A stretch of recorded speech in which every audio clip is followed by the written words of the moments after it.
What is left of Jujutsu Kaisen Season 3 Part 1? What is the situation with Jujutsu Kaisen Season 3 Part 2? And most importantly, where will Jujutsu Kaisen Season 3 end? Which cliffhanger? So I thought I'd just, go through it all. Obviously, insane spoilers if you're a anime only, like massive spoilers in this video. But yeah, let's get into it, starting with episode 9, Yuji versus Higuruma. Now, if you're watching this video, obviously after this episode's come out, feel free to just skip ahead. But I'm going to talk about what we know of this episode because, oh my god, I'm going to play some clips as I'm talking here. And I want you guys to just deep how insane the animation in these clips are, yeah? So these clips that I'm showing are actually pieces that have been animated by certain animators who are working on the full Yuji versus Higuruma episode. And yes, from what we've been told, it does seem like the entire episode is going to be spanning from where we left off last episode all the way until potentially 169 or 170, basically just including the entirety of the fight. Now, Neon, I think it's Neon or Nyan, I don't know how to say the name, unbelievably talented animator, as you can see, also working on this episode, Daniel Kim, who I believe has worked on JJK before in some really nice moments in hidden inventory as well. Yeah, they're working on the episode, so that gives me faith that this fight is going to be crazy. Honestly, I'm kind of surprised by the amount of dope animators on here, given how this fight is a lot more emotional and philosophical and dialogue focused than, your average JJK fight, but I guess the action will be pretty dope as well. Finally, we're gonna get the death penalty moment animated. We're gonna have Yuji saying, yeah, I did that, that was me. Oh, those moments are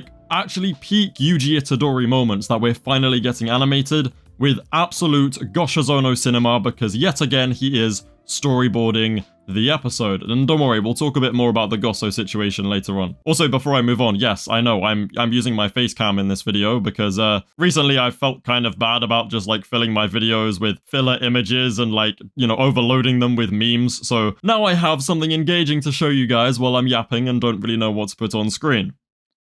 Like and subscribe. So then after the Yuji Higuruma episode, we're obviously going to be getting the entirety of Megumi? Who the f*** is Megumi versus Reggie as, one episode and then a second episode, which will cover episode 10 and 11. So this fight, I'm very excited for. I think it's going to be one that is going to take a lot of people by surprise, because if you already like this fight, then if you know, right? It's dope. But there are so many people who just kind of don't really acknowledge that this fight happens because of what happens immediately afterwards, right? It kind of gets undermined a bit. This is going to be insanely dope, alright? Especially because of how amazing the season has looked so far. We get Takaba versus Hazanoki, which I can't wait for because Hazanoki is dope, and Takaba is hilarious from the little we've seen of him so far, so I'm really excited for that. It's likely episode 10 will either end right before or during the domain expansion cliffhanger, which I'm very excited for, which means that episode 11 will therefore be Megumi's domain, the weight battle between Reggie and Megumi, and then we will likely end on chapter 173, which means we are setting up the final episode of part 1 with the introduction of the Sendai colony players and the statement that Yuta Akotsu is second only to Satoru Gojo in unusual abilities.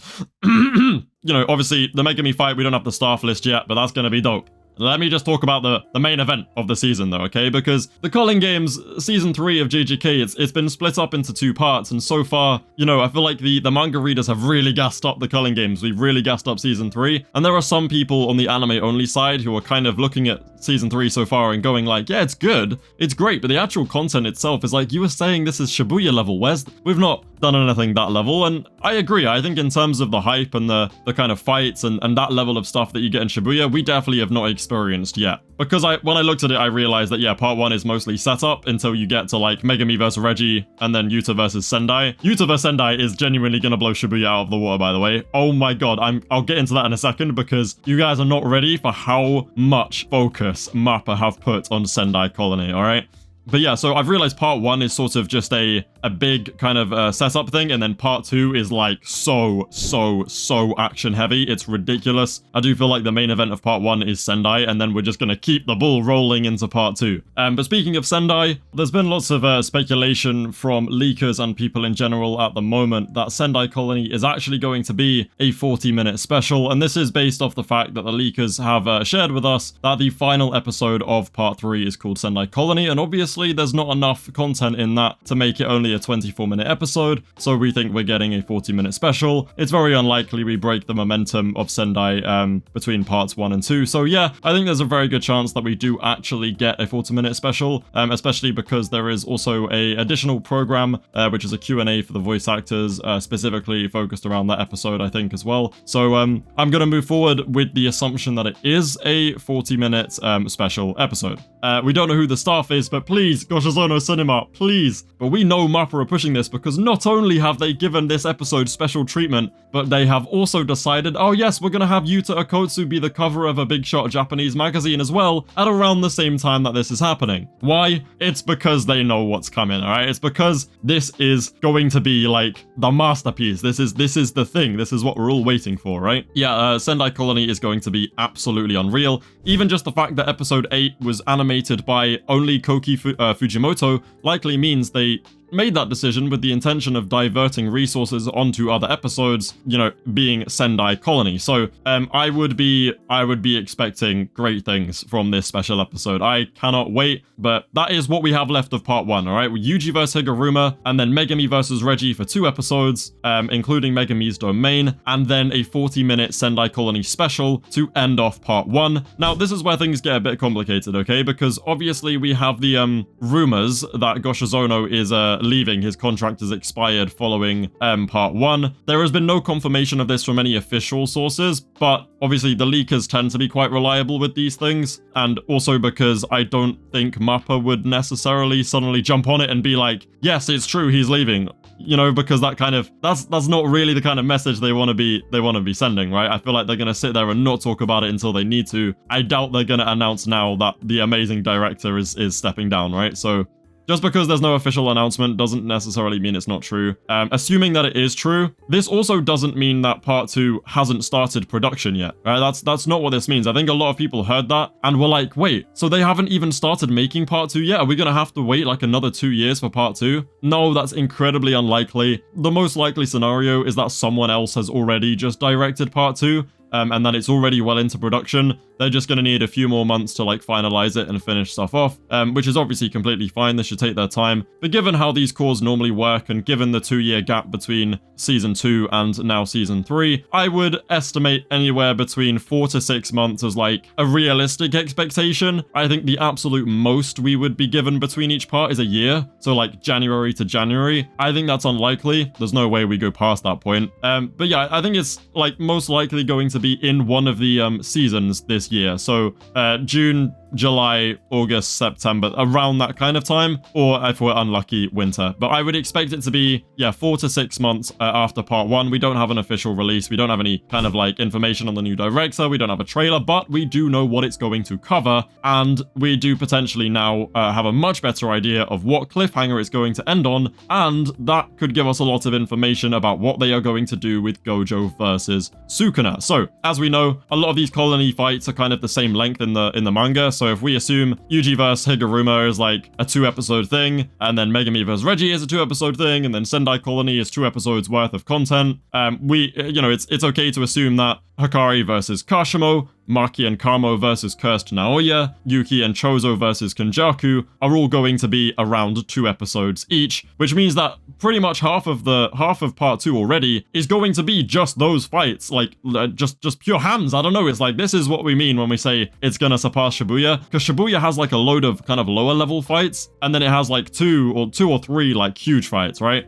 But this is just banger after banger after banger after banger, alright? So obviously we're going to start off immediately with Hakari versus Kashimo, and then pretty much as soon as that ends, straight into Maki and Kamo versus Cursed Naoya. Maybe an episode's worth of like in-between stuff with Kenjaku talking to the US, and some stuff with Cursed Spirits and the US coming into Japan and all that kind of stuff. A lot of like kind of horror aspects that Gege played around with there as well, which people tend to forget. Let's say that takes up roughly an episode worth of time.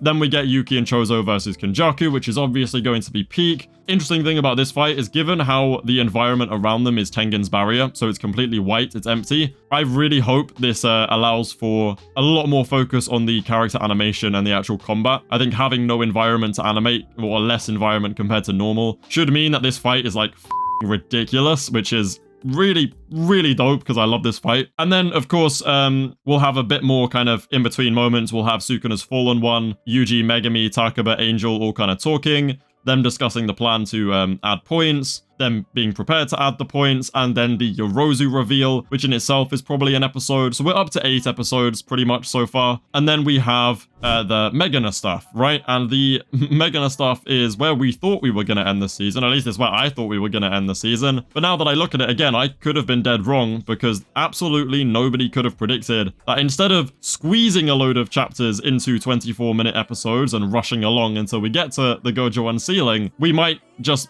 be doing this thing where Mappa goes, hey, JJK's really f***ing popular. Let us just extend the episodes. I didn't even think of that. They were just like, well, we need to fit more stuff in, so we're gonna make this episode longer. F*** it, you know? I don't know how they've got away with doing that, but it's JJK, I guess. So yeah.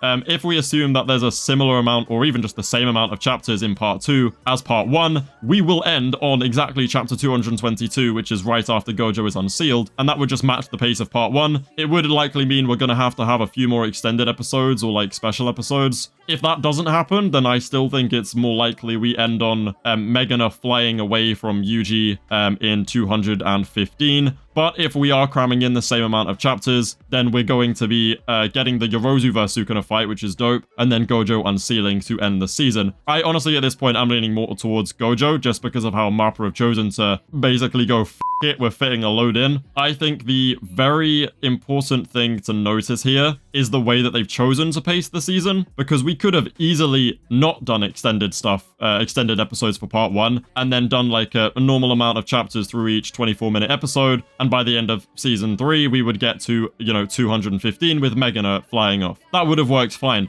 The fact that they've chosen to do this indicates to me that there is going to be a Gojo vs Sukuna movie coming afterwards, which I'm not a fan of Gojo vs Sukuna movie. If you've watched my video with Orion, you'll know that there is lots of reasons for us viewers who don't live in Japan to not want a Gojo vs Sukuna movie. But if it does end with Gojo unsealing and it looks like Mappa has squeezed stuff in to get to that cliffhanger, that is likely because they are setting up for a big movie with Gojo vs Sukuna, which it is what it is if that's how they choose to do it, which I think is most likely.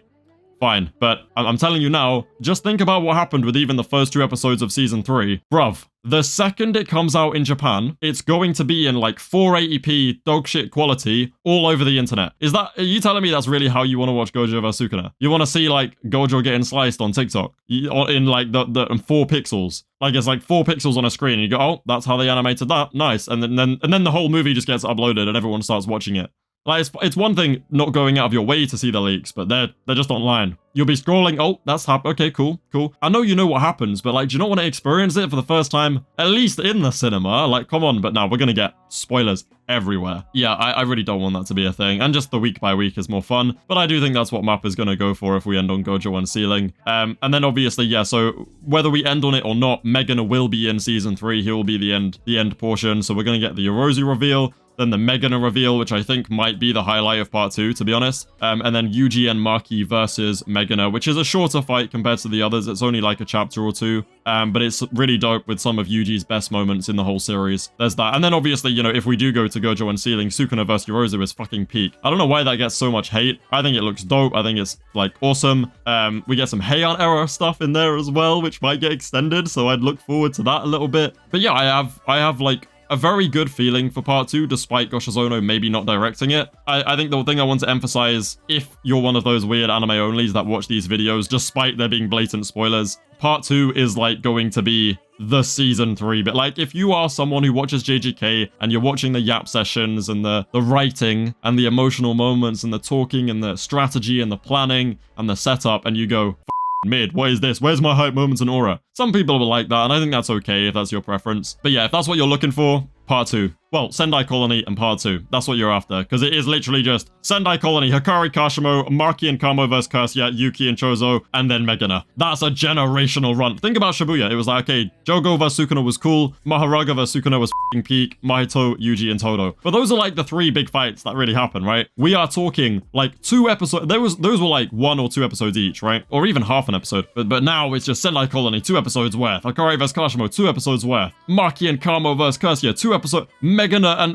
Yuki, it's just peak after peak after peak. Like, it's not gonna stop. So if the animation quality stays as good as it is now, oh my days, it's gonna be so peak. But yeah, in case you can't tell, I did this video unscripted, so it is just a big yap sesh. I know I'm ready for the comments telling me that this could have been a 3-minute video, but I don't give a fuck. I love JJK. I wanted to sit here and yap. I woke up this morning, I was like, shit, I want to talk about it. And also, I know there are lots of people in my comments who have been asking me to do videos like this, where I kind of talk about what's going to happen next. So, yeah, there you go. That is the situation. We don't have a release date for part 2. It should hopefully start this year. It's going to be fucking peak. That is everything you need to know for now. I really hope you enjoy episode 9, which is coming up on Thursday. Like, subscribe. I'll see you in a bit. Oh, and also let me know if, like, you prefer me doing this, like, with the face cam to fill in the gaps, or if you prefer me to just put a fucking reused meme on screen for, like, 30 seconds. Let me know. I never know with these kind of things, you know? So, yeah. Anyway, I'll see you in a bit.